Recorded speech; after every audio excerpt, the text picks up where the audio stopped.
Hi friends, ഇന്നത്തെ വീഡിയോയിലേക്ക് സ്വാഗതം. ഒരുപാട് റിക്വസ്റ്റ് വന്നിട്ടുള്ളൊരു കമൻറ്റിനുള്ള മറുപടിയുമായിട്ടാണ് ഇന്ന് ഞാൻ വന്നിട്ടുള്ളത്. അത് എന്താണെന്ന് വെച്ചാൽ ടെറസിങ്ങിനെ കുറിച്ചാണ്. ടെറസിങ് എങ്ങനെയാണ് ഫോമിലേക്ക് എഴുതുന്നത്, അല്ലെങ്കിൽ ടെറസിങ്ങിൻ്റെ അളവ് എങ്ങനെയാണ് എഴുതുന്നത് എന്നുള്ളതാണ്. അത് ഞാനിവിടെ ബോർഡിൽ വരച്ച് കാണിച്ചു തരാം. ചെരിഞ്ഞ ഒരു പ്രതലത്തിൽ ടെറസിങ് ചെയ്യുന്നത് എങ്ങനെയാണെന്ന് വെച്ചാൽ, ഇവിടെ മണ്ണ് കട്ട് ചെയ്ത് ആ മണ്ണ് തൊട്ട് താഴേക്ക് ഇടുകയാണെങ്കിൽ ഇങ്ങനെയാണ് ഉണ്ടാവുക. അപ്പോൾ ഇതിൻ്റെ വീതി എന്ന് പറയുന്നത് ഈ വീതിയാണ് എടുക്കേണ്ടത്, വിഡ്ത്ത്. അതുപോലെ ലെങ്ത്ത്, ഇത് നേരെ അങ്ങോട്ടേക്കും ഇങ്ങോട്ടേക്കും പറമ്പ് തിരിഞ്ഞിട്ടുണ്ടെങ്കിൽ അതിൻ്റെ ലെങ്ത്തും വരും, ഈ ഭാഗം ലെങ്ത്തും വരും. അപ്പോൾ ലെങ്ത്ത്, വിഡ്ത്ത്, ഹൈറ്റ് ഓർ ഡെപ്താണ് കിട്ടേണ്ടത്. ഡെപ്ത്ത് ചിലപ്പോൾ രണ്ടളവ് ഉണ്ടാവും.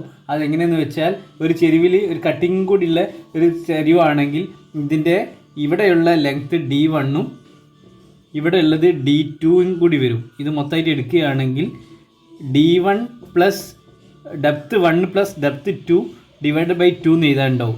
D1 പ്ലസ് D2, D1 ഇവിടെയുള്ള ഹൈറ്റും അതുപോലെ ഇത് മൊത്തമായിട്ടുള്ളത് D1ൽ വരുത്താം. D1ൽ ഈ ഏറ്റവും കൂടുതലുള്ള ഹൈറ്റും അതുപോലെ ഒരു കട്ടിങ് കൂടി ഉണ്ടെങ്കിൽ D2 ഹൈറ്റ് എടുക്കുക.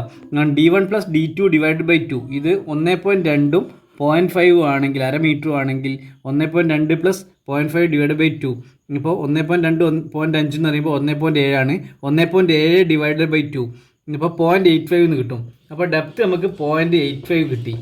ഇനി ലെങ്ത്ത് 10 മീറ്ററും വിഡ്ത്ത് ഒരു 3 മീറ്ററും ആണെങ്കിൽ 10 × 3 × 0.85, ഇതാണ് ഇത്ര M³ എന്നുള്ളത് വരിക. 10 × 3 30, 30 × 0.85 എന്നുള്ള കനത്തിലുള്ള മണ്ണാണ് അവിടെ എടുത്തതെന്ന് കിട്ടും. അപ്പോൾ ഒരാൾ ഒരു ദിവസം എത്ര ക്വാണ്ടിറ്റി എടുക്കണം, എത്ര M³ മണ്ണ് എടുക്കണം എന്നുള്ളത് നമ്മളുടെ ജനകീയ എസ്റ്റിമേറ്റിലുണ്ടാവും. ഒരു M³ എടുത്താൽ ഇത്ര രൂപയാണ് കിട്ടുക എങ്കിൽ ഇപ്പോൾ ഉള്ള കൂലി 346-ന് എത്ര M³ എന്നുള്ളത് എൻ്റെ കയ്യിൽ ഇപ്പോൾ അതിൻ്റെ ഡാറ്റ അവൈലബിൾ അല്ല.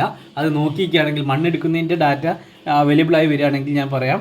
അതുപോലെ ഇതിനെ 346 കിട്ടണമെങ്കിൽ ഒരാൾ 1.25 M³ ആണ് എടുക്കേണ്ടത്. സുമാർ പറയാണ്, ഒറിജിനൽ അല്ല. അപ്പോൾ ഇതാണ് എടുക്കേണ്ടെങ്കിൽ ഈ 1.25-ന് എത്ര മീറ്റർ നീളത്തിലും എത്ര മീറ്റർ വീതിയിലും എത്ര മീറ്റർ ഡെപ്തിലും എടുക്കണമെന്നുള്ളത് കണക്കാക്കിയിരിക്കുകയാണെങ്കിൽ നമുക്ക് ഈ ഒരു ചെരിഞ്ഞ സ്ഥലത്തിനുള്ള ടെറസിങ് ആക്കി മാറ്റാൻ, തട്ട് തിരിക്കുകയാണെങ്കിൽ എങ്ങനെയെന്ന് ചെയ്യുന്നത് കാണാം. ചെരിഞ്ഞിട്ടുള്ള ഒരു പ്രതലത്തിൽ ടെറസിങ് ചെയ്യുകയാണെങ്കിൽ ഇങ്ങനെ ഒരു ടെറസിങ് അടുത്ത കട്ടിങ് ചെയ്തിട്ട് വേറൊരു ഭാഗത്തേക്ക് മാറ്റി ചെയ്യുന്നുണ്ടെങ്കിൽ അത് വേറെ എന്നാണ്. ഇപ്പോൾ 10 ആൾക്കാർ കൂടിയിട്ട് എത്ര മീറ്റർ നീളത്തിലും എത്ര മീറ്റർ വീതിയിലും എത്ര മീറ്റർ കനത്തിലും ചെയ്യണമെന്നുള്ളത് കിട്ടണമെങ്കിൽ ഈ വർക്ക് ചെയ്ത് നോക്കണം. Length, width, depth. അപ്പോൾ ഇതെല്ലാം കൂടി കൂട്ടിയാൽ എത്ര M³ എന്നുള്ളത് കിട്ടും. അപ്പോൾ M³ കണക്കിന് ഒരാൾ എത്ര M³ ചെയ്യണം നോക്കിയിട്ട്, അത് 10 മീറ്റർ ലെങ്ത്തിലാണ് ഒരാൾ ചെയ്തതെങ്കിൽ അത് നോക്കുക, 3 മീറ്റർ വീതിയിൽ 85-ൽ. അപ്പോൾ ഈ ഒരു M³ ചെയ്യുന്നതിൻ്റെ ചാർജ് കണക്കാക്കിയതിന് ശേഷമാണ് എത്രത്തോളം M³ ഒരാൾ ചെയ്യണമെന്നുള്ളത് കിട്ടുന്നത്. ഇതിൻ്റെ ലെങ്ത്ത് ഈ ഒരു ചെരിഞ്ഞ പ്രതലത്തിലുള്ള ഇത് അതിൻ്റെ അങ്ങോട്ടേക്ക് പോകുന്നുണ്ടെങ്കിൽ അതാണ് ലെങ്ത് ആയിട്ട് വരുന്നത്. ഇതിൻ്റെ വീതിയാണ്, ഇവിടെ നിന്ന് ഇങ്ങോട്ടുള്ള വീതിയാണ് വിഡ്ത്തായിട്ട് വരുന്നത്. വീതി പറഞ്ഞാൽ ഇതിൻ്റെ ഒരു തട്ട് മുതൽ അടുത്ത തട്ട് വരെയുള്ള പ്രതലത്തെയാണ് നമ്മൾ വീതിയാക്കി കണക്കാക്കുന്നത്.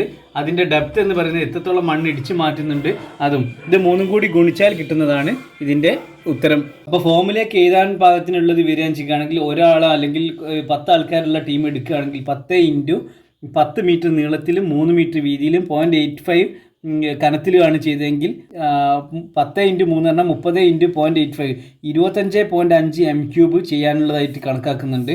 ഇപ്പോൾ 10 ആൾക്കാർ ചെയ്തിക്കുകയാണെങ്കിൽ 10 ആൾക്കാരെ കൊണ്ട് ചെയ്യിക്കുകയാണെങ്കിൽ 25.5 M³ ആണോ എന്നുള്ളത് നോക്കുക. അത് കറക്റ്റാക്കിയിട്ട് ചെയ്ത് ഫോമിലേക്ക് എഴുതുകയാണ് വേണ്ടത്. അപ്പോൾ 25.5 M³ നിനക്കാണെങ്കിൽ അത്യാവശ്യം ഒരു 6-7 ലോഡിൻ്റെ അടുത്ത് മണ്ണുണ്ടാവും. അപ്പോൾ ഏകദേശം 10 ആൾക്കാരെ കൊണ്ട് 25.5-ൻ്റെ അടുത്തൊക്കെ ചെയ്യാനുണ്ടാവുക. അപ്പോൾ അത് നോക്കിയിട്ട് എത്രത്തോളമാണ് M³ന്, ഒരു M³ന് 346 അല്ല ഉണ്ടാവുക, 346 കൂലിയാണ്. ഒരു M³ ഏകദേശം 220 ആ റേഞ്ചിലാണ് കൂലിയെങ്കിൽ 346 ഹരിക്കണം 220 ചെയ്ത് നോക്കണം. എത്രയാണ് ഒരു M³ വരുന്നത് അത് ചെയ്ത് നോക്കിയാൽ 1 സംതിങ് ആണെങ്കിൽ 1.5 M³ ചെയ്യണ ഒരാളിനാണെങ്കിൽ ഇത് 25.5 M³ ഉണ്ട്. ഇവിടെ നമ്മൾ പറഞ്ഞ 10 മീറ്റർ നീളത്തിലും 3 മീറ്റർ വീതിയിലും 85 സെൻറ്റിമീറ്റർ ഡെപ്തിലും ഉള്ളത്. അപ്പോൾ 25.5 ഉണ്ട്. അപ്പോൾ ഒരാൾ 1.5 M³ ആണെങ്കിൽ 25.5 ഹരിക്കണം 1.5 ചെയ്താൽ ഇത് എത്ര ആൾക്കുള്ള പണിയാണെന്ന് കിട്ടും. ഇതേമാതിരി കണ്ടെത്തിയിട്ട് ഒരാൾ ചെയ്യേണ്ടത് എത്രയെന്ന് കണക്കാക്കി 10 ആൾക്കുള്ള ഡാറ്റയാണ് കിട്ടുക. ജനകീയ എസ്റ്റിമേറ്റിൽ ഉണ്ടാവുക. അത് നോക്കിയിട്ട് ഫോമിലേക്ക് ഫില്ലപ്പ് ചെയ്യാവുന്നതാണ്. ഇത് മനസ്സിലായെന്ന് വിചാരിക്കുന്നു. തട്ടുതിരിക്കലിന്റെ വീഡിയോ ഞാൻ ഇതിന്റെ മുന്നേ ഇട്ടിട്ടുണ്ടായിരുന്നു. അത് വേണമെങ്കിൽ ഇതിന്റെ കമന്റ് ബോക്സിൽ പിൻ ചെയ്ത് വെക്കാം. നിങ്ങൾക്ക് അതൊന്നുകൂടി കണ്ടു കാണണമെങ്കിൽ മനസ്സിലാവുമെന്ന് വിചാരിക്കുന്നു. അപ്പം അടുത്തൊരു വീഡിയോയിൽ കാണാം. വീണ്ടും ബായ്.